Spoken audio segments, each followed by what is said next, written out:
when we get to the trial, nobody's gonna care a lick what your defense is, unless they care about you.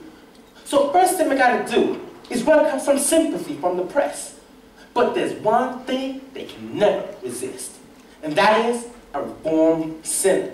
So tell me, what's your favorite subject in school? There? I was a real damn. There's gotta be something you're really good at. I got high marks in Aryan and hygiene. Perfect. You want to be a nun. A nun?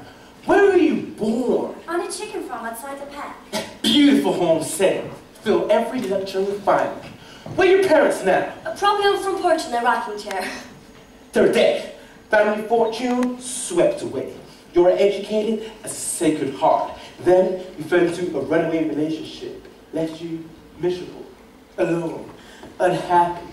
Then of course you got swept up into the mad world of the city. You were drawn like a moth to the flame. A moth? Now I am the man who insists you're a butterfly, crushed on a wheel. Wait, which is it? Is it the moth or the butterfly?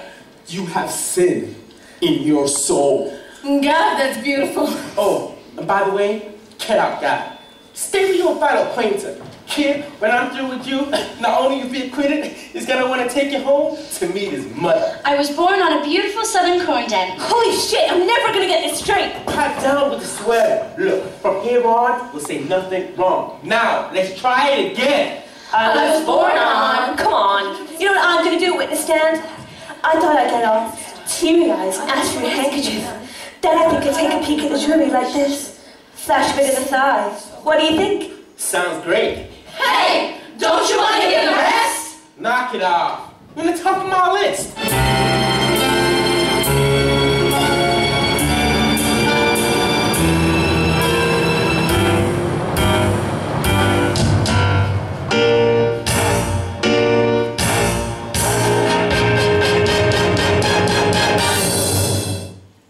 Hey, I heard your press conference is tomorrow. Yeah, what is it to you? Listen, just remember, don't forget that Billy Flynn's #1 client is Billy Flynn. Meaning what? Meaning, don't let him hog the spotlight. You're the one that pays the scene.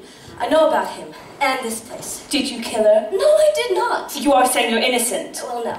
I did take her to the woods, but I didn't intentionally torture or abuse her, and she probably killed herself. So what the hell is up with you and Colleen?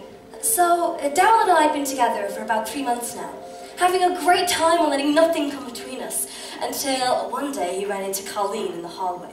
She dropped her books right in front of him, and so Daryl, being the kind-hearted boy he is, went straight over to help. She used her baby-like features and overly developed chest to lure him in. Poor Daryl was only human, and so he fell for her charms. I watched on for weeks as she manipulated him and tried to steal him from me. I watched as she stood there flirting and flicking her hair. I watched as she slowly but surely took my Daryl away from me. It was only so long before I couldn't watch anymore. So anyways, talking to my girl Shadola, I realized that the only way to stop Colleen was to befriend her. She would never betray girl code, and that way I'd have Daryl all to myself. This one day we all had What do you mean by we all? That would be myself, Daryl, Shadola, and Colleen. I see, right, go on. And so I thought this would be the perfect opportunity to go ahead with my plan. Colleen was by her locker, and so I went over and offered her some pot, and she'd doing a sat back by the science building. We were there for a while before Shadola started fully tripping out and being totally weird. Colleen clearly didn't like the after effect and wanted out. To stop her from leaving, I suggested we all do something. Daryl had gone and done me a nice heart tattoo on my forearm, and I asked Colleen if she'd be up for one. I could read her like a book, and I could see she was getting uncomfortable. She started to decline and attempted to leave, but I couldn't let her go, and so Daryl and I pinned her down, and I did my own tattoo on her chest. I grabbed the knife and held the cold blade tightly in my hand. I forced myself upon her whilst Daryl held her down. Shadola started shouting at me, and Colleen's screams were deafening, going right through me. I sunk the knife into her chest and felt it squish. Blood started trickling out of her mouth. There was such fear in her eyes. But I hated her! And so I guess the guilt has never really kicked in. And hey, if I'm honest, I thought her tattoo looked all right.